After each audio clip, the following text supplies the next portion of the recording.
నల్గొండ ఖమ్మం పట్టభద్రుల ఎమ్మెల్సీ ఏది teacher MLC ఈ ఎమ్మెల్సీకి సంబంధించి మనం ఒక నినాదం తీసుకున్నాం బీసీ బిడ్డ గెలిచి తీర్థడు గెలవాల్సిందే అని చెప్పి మనం నినాదం తీసుకున్నాం మరి అభ్యర్థి ఎవరు మల్లన్న అంటారు అభ్యర్థిని ఇప్పుడు ప్రకటిస్తూకుంటారే ఆయనతో మారుతి వ్యాన్లు వేసుకొని పోరు అందుకోసమే ఆగుతా ఉన్నాం ఎప్పుడైతే ఇక్కడ మనం బీసీ నినాదం తీసుకున్నామో పిఆర్టీ నుంచి నిలబడ్డాడు కదా ఆయన పేరేంది శ్రీపాల్ రెడ్డి నిన్న రానే వచ్చిండు మన ఆఫీస్కు నిన్నొచ్చిండు మన ఆఫీస్కు అన్నా దయజూడన్నా అని అన్నా దయజూడు ఎవరెవరు ఉన్నారు లోపటప్పుడు నువ్వు ఉన్నావు కదా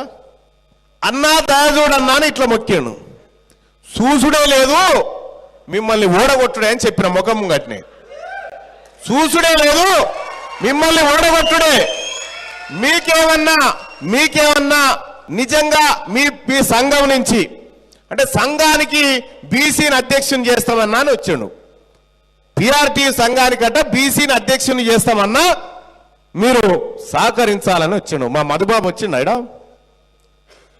కూసో సంఘానికి అధ్యక్షుని చేస్తామని వచ్చారు అంటే అధ్యక్షుని చేస్తే ఏమైందంటే ఏముంది ఎమ్మెల్సీలను అందరిని ఆయనే నిర్ణయం తీసుకున్నాడంటే అంత పెద్దది బీసీలకు వద్దన్నా నీ ఎమ్మెల్సీ బీసీలకు ఇచ్చి ఆ సంఘం పోస్ట్ నువ్వు తీసుకో అని చెప్పిన అట్లొద్దటిగా ఈ రకంగా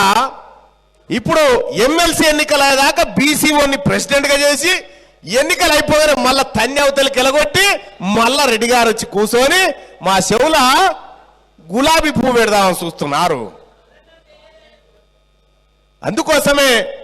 రాబోయేటువంటి టీచర్ ఎమ్మెల్సీ ఎన్నికల్లో బీసీ అభ్యర్థులు 4 నిలబడ్డా సరే ప్రియారిటీ ఓటింగ్ కాబట్టి నామినేషన్ చివరి రోజు వరకు కూడా అభ్యర్థిని ఎట్టి పరిస్థితుల్లో మనం చెప్పం ఆ రోజు నుంచి అసలైన గేమ్ చూపిస్తాం ఉన్నారా మన చుట్టాలు టీచర్లు ఉన్నారా టీచర్లు సార్లు ఉన్నారా చెప్పురి ఫోన్ చేసి మన బీసీ అభ్యర్థి వస్తున్నాడని చెప్పురి మన బీసీ అభ్యర్థి వస్తున్నాడని చెప్పురి ఇలా జస్ట్ మనం నినాదం ఎత్తుకుంటేనే గడగడ వణికిపోయి క్యూనియస్ ఆఫీస్ కాడికి వచ్చి చేతులు కట్టుకొని శ్రీపాల్ రెడ్డి గారు అన్నా ప్లీజ్ అన్నా కాడికి వచ్చారు 70 ఏళ్ళు ప్లీజే బిడ్డ అయింది 70 ఏళ్ళు ప్లీజే అన్నాం ఇంకా ప్లీజ్ అంటావా బరాబర్ నిన్ను ఓడగొట్టి చూపెడుతున్నా చూసుకో అని చెప్పిన అందుకోసమే బీసీ సోదరులారా ఇలా ఓట్లు మనై సీట్లు మనై రాజ్యాధికారం మనది కాబోతా ఉంది మీరు రాసుకోండి మీరు గోడల మీద రాసుకుంటే ఏర్చిపోతుంది మీ గుండెల మీద రాసుకోరి 4 ఏళ్లలో బీసీ ముఖ్యమంత్రి కాబోతా ఉన్నాడు తెలంగాణ రాష్ట్రానికి ఈ బీసీ రాజ్యంలో ఎన్నడన్నా ఒక్క నాయి బ్రాహ్మణ సోదరుడు అసెంబ్లీలో అడుగు పెట్టిన మన తాన నాయి బ్రాహ్మణ సోదరుడు ఒక్కరన్నా అసెంబ్లీలో అడుగు పెట్టిండా రేపు పెడతాడు నేను అందుకే ఈ వేదిక మీద నేను చెప్తా ఉన్నా బ్రాహ్మణులకు వైశ్య సోదరులకు నేను చెప్తా ఉన్నా ఆ పార్టీలంట తిరిగితే మీకు ఒకటే సీట్ వస్తుంది మా ఇంట వస్తే 2 వస్తాయి వాళ్ళంట తిరిగితే ఒక్కటే వస్తుంది మా ఇంట వస్తే మీ వాటా మీకు దక్కుతుంది కాబట్టి నేను అందరు కూడా విజ్ఞప్తి చేస్తా ఉన్నా ఇప్పటికే వాళ్ళందరూ కూడా డిసైడ్ అయిపోయినారు ఇక ఎన్ని రోజులు మధ్య పెట్టినా కాదు బీసీలది వాళ్ళకి ఇచ్చేయాల్సిందే అందరూ మేల్కొన్నారు ఇచ్చేయాల్సిందే అనేటువంటి ఆలోచనకు వాళ్ళు ఫిక్స్ అయిపోయినారు కాబట్టి బీసీలమంతా కూడా అధికారాన్ని రాజ్యదండాన్ని అందుకోవడానికి సిద్ధం కావాల్సిందిగా మీ అందరినీ సమాయత్తం చేస్తూ రాబోయే స్థానిక సంస్థల ఎన్నికల్లో బీసీలు జెండా ఎగరేసి బీసీలు ఏ పార్టీలో ఉన్నా సరే ఇలా కాంగ్రెస్ బీఆర్ఎస్ బీజేపీ ఇంకోటి ఏం చూడకూడదు బీసా కాదా చూసుకోకంతే బీసా కాదానే చూసుకో ఏ పార్టీలోనే ఉండని ఆయన బీసా కాదా అనేదే లెక్క. కాబట్టి ఇన్ని యాక్టింగ్ కూడా మనం కూడా నేర్చుకోవాలి. చూడ్రి,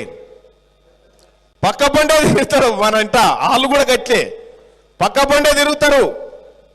తిరుగుతారు అన్నా నీకు ఇదే అంటారు అదే అంటారు, మళ్ళా వానికి ఓటేస్తారు. మీరు కూడా నీకే కదన్నా అని చెప్పాలి, వీలైతే ఎక్కువ పైసలు ఖర్చు పెట్టియాలి వాళ్ళతోటి. ఇంకా ఏమైనా తెలివి కళ్ళు ఉంటే ఎక్కువ పైసలు వాళ్ళతో ఖర్చు పెట్టియాలి. అటు పైసలు ఖతం చేయాలి, ఇటు పదవి ఖతం చేయాలి. ఈ కార్యక్రమాలు చేయాల్సినటువంటి అవసరం ఉంది సోదరులారా. మరి మీ గ్రామాల్లో సోషల్ మీడియా ఎవరెవరికి ఉందన్నా సోషల్ మీడియా అందరు వాడతారు, ఒకసారి చేయలేవట్రి. బీసీల కోసం నీ రాతలు ఉండాలి, బీసీల తరఫున నీ పోరాటం ఉండాలి సోషల్ మీడియాలో అని చెప్పి తెలియజేస్తా ఉన్నా. అలాగే ఒక్క నిమిషం సోదరులారా, యాక్చువల్గా నేను మాట్లాడించాలనుకున్నటువంటి ఒకే వ్యక్తి మా రజని. ఒక్క నిమిషం రజని, ఎందుకంటే రజని ట్రా తీన్మార్ మల్లన్న టీం రాష్ట్ర అధ్యక్షుడు రజనీ కుమార్ గారిని నా స్పీచ్ లో కొంత భాగాన్ని ఆయనకు అప్పచెప్తున్నా, దయచేసి అధ్యక్షుల వారి అనుమతితోటి.